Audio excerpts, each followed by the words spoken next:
जो आप बातें कर रहे हैं वो बेसिक टेक्निकल चीज है. मतलब एक चीज है कि आप लाइट लगाएंगे, कैमरा पे लेंस लगा के शूट करेंगे. वो चीज ऑफ कोर्स आप कुछ किताबों में पढ़ सकते हैं, आप कहीं किसी भी इंस्टीट्यूट में जाएंगे तो आपको सिखाया जाएगा. बट सिनेमेटोग्राफी उससे काफी बढ़कर है. आप अपने लाइफ एक्सपीरियंसेस लेकर आते हैं, आपने क्या चीजें देखी है, उसको कैसे समझा है, आप वो लेकर आते हैं. जो डायरेक्टर और स्क्रिप्ट राइटर बोलने की कोशिश कर रहे हैं वो आपको ऑन स्क्रीन विजुअली एक्सप्रेस करना है. तो उसमें आप अपना नजरिया किस तरीके से ऐड करके और उसको बढ़ा सकते हैं, वो आपका मेन जॉब है. सिर्फ कैमरा लगाना और लाइट डालना कोई भी कर सकता है. तो आपका मेन काम है कि जो पेपर पे लिखा गया है, जो डायरेक्टर सोच रहे हैं, उसको किस तरीके से bringing in a little bit of yourself, आप उसको किस तरीके से ऑन स्क्रीन एक्सप्रेस कर सकते हैं. Okay, ma'am. Thank you. I have another question. So, if not FTI or SRFTI, then go for any another good institute like LV Prasad or Annapurna, where the course fees is very high, or some like a regional institute where we cannot get admitted. So then go for work under any DOP, or if yes, then how can I approach? Because I am just a little bit, I just in photography just, and from a small town, and I have no contact anyone, and my friends are not in any like field. So how can I? So the thing is, like Aruna ma'am said earlier, that having a little bit of like educational experience always helps, because कोई अगर assistant भी ढूंढ रहा होता है तो अगर 2 लोग मिलने आए हैं तो ऐसा होने का चांस है कि जिसने थोड़ा कुछ ऑलरेडी पढ़ा हुआ है, जो ऑन सेट आप उसको बेसिक चीजें नहीं समझा रहे, उसको आपसे पहले शायद चांस मिल जाएगा. तो मेरा ये कहने का मतलब नहीं है कि अगर आप इंस्टीट्यूट नहीं जाएंगे तो आप नहीं सक्सीड कर पाएंगे, क्योंकि एट द मोमेंट इंडस्ट्री में बहुत ऐसे लोग हैं जिन्होंने वर्क देयर वे अप. सो ऐसा नहीं है आपकी नहीं कर पाएंगे. अगर आप कोई भी एजुकेशनल इंस्टीट्यूट से आते हैं, आपको एक हल्का सा एज मिल जाता है, क्योंकि people are more willing to take you because they don't have to teach you from scratch. तो अब कौन सा इंस्टीट्यूट करे नहीं करे, अब सॉरी वो मेरी मैं इतनी जानकारी नहीं है तो मैं कुछ बोल नहीं पाऊंगी उसके बारे में. लेकिन मतलब अगर इस साल आप अपियर करते हैं और नहीं हो पाता तो आप डेफिनेटली मतलब आप कोशिश कर सकते हैं किसी को असिस्ट करके और फिर अप्लाई करने की अगर पॉसिबिलिटी है आपके लिए. हाँ, लेकिन अप्रोच कहाँ से करें, मतलब कैसे आप अप्रोच करें? अभी क्या है कि सोशल मीडिया से इतना इजी एक्सेस हो गया है कि अगर मैं मतलब कोई मुझे रीच करना है तो वो इजीली मुझे ईमेल करते हैं और मैं उनको जवाब देती हूँ अगर मेरी उस समय टीम में जरूरत है कि नहीं है. तो उसी तरीके से हम श्योर और भी डीओपीज और बाकी टेक्नीशियंस डायरेक्टर्स वगैरह काम करते होंगे, जहां आप उनको अप्रोच करें, उनकी टीम में अगर स्पेस है तो वो जरूर आपको बुला के मतलब they'll take it a step forward. Jyoti and Anthony made it so difficult to say anything. Summed up the whole experience that one can have in the institute. I mean, it's really, like they both said, it opens up a whole new world. So I'm not going to say too much because they've expressed pretty much what I feel, and Jyoti is fantastic with words and Anthony's been great. So I guess I'm happy for Ruxana to take over and then let the people talk.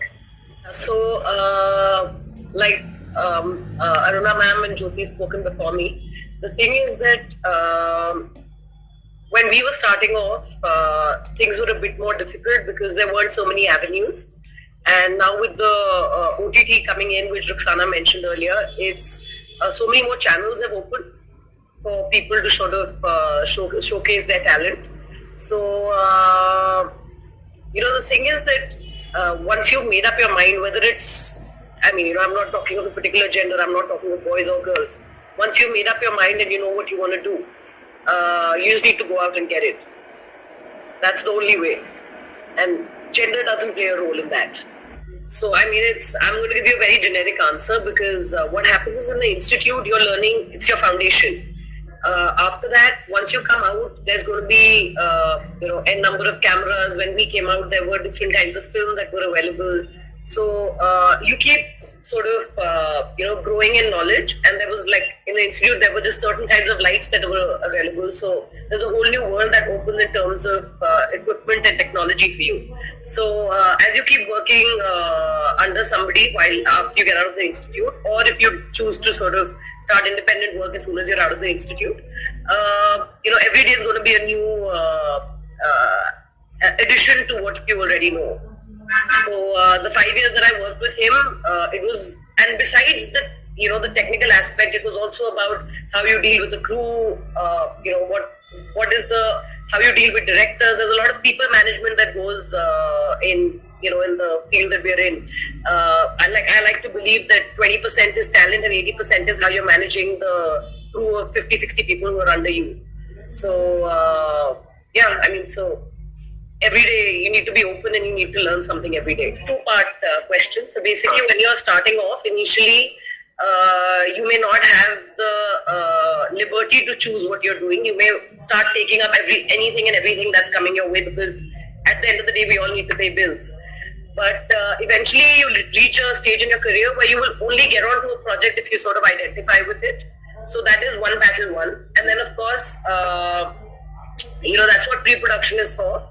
That when you're prepping for a film, there's a lot of give and take with the director, with the other technicians on set, with your production designer, costume designers, all of that. So there's like a lot of give and take that happens before we actually get on set. Because once you're on set, there is no scope for argument or discussing how you want a certain thing to look. You've already done that on paper in a closed room. You've looked at pictures, you've looked at paintings, you've looked at other people's work. All of that's a battle that is fought before you get on the set. So, and having said that, it's not like there aren't disagreements. When there's a disagreement, the director rules. But when any work that you see that's been put forth by a creative person, there's 100% of them is in it. Like, even if I disagree with the director, when I'm putting a shot up, even as per the way the director wants it, it's going to be the best that I can do. See, to begin with, one's always hoping that the director understands the basics and you're not really explaining them what lens you're going to use or where you're going to put the camera. When you're prepping, you're on the same page, whether you're visually looking at the story the same way or not. There's a lot of research and there's a lot of R&D that goes into prepping for a film. I personally haven't done a lot of VFX heavy films. I've pretty much, besides a little bit of chroma work or picture-in-picture stuff, I've not done too much in terms of that. But there's a lot of, prep. The key is prep. And when you're prepping, there is, there's so much discussion that goes around, a lot of research that goes into it. So, you're on the same page before you get on the set. So there isn't really... which is, the thing is that there are so many aspects to filmmaking. I'm giving you a personal life example. When I was in college, I used to part-time work at a company where they made me write and edit and shoot they were short things that they used to do for the Singapore and the Malaysia market. And you just find your calling. You just know what you want to do for the rest of your life. There's so much, that... Like you've been doing films, so you know what you enjoy doing the most. You have to make that something that you sort of pursue for the rest of your life. Of course, while you're doing it, there's now with the market being so open and having multiple talents is always an advantage. But find your focus before you get into the institute to know what you really want to specialize in and use those years that the institute has to offer. So. Sit, think, and see what brings you joy. I'm actually from the first batch of the electronic cinematography. Back then, there used to be a huge difference because we were learning on beta cameras and stuff, and the three-year film course was learning on film cameras. That gap has now really narrowed down because post work is now happening in film. So, the point is that depends on firstly which course you get back, and secondly So what happens is that the course structure is pretty similar, which I mean, I guess I'll leave it for Milind and all to tell you later. The course structure is pretty similar in terms of the projects that you'll be doing, but just because you spend longer time on campus, there's just I mean, I guess the rounding is better if you do the longer course.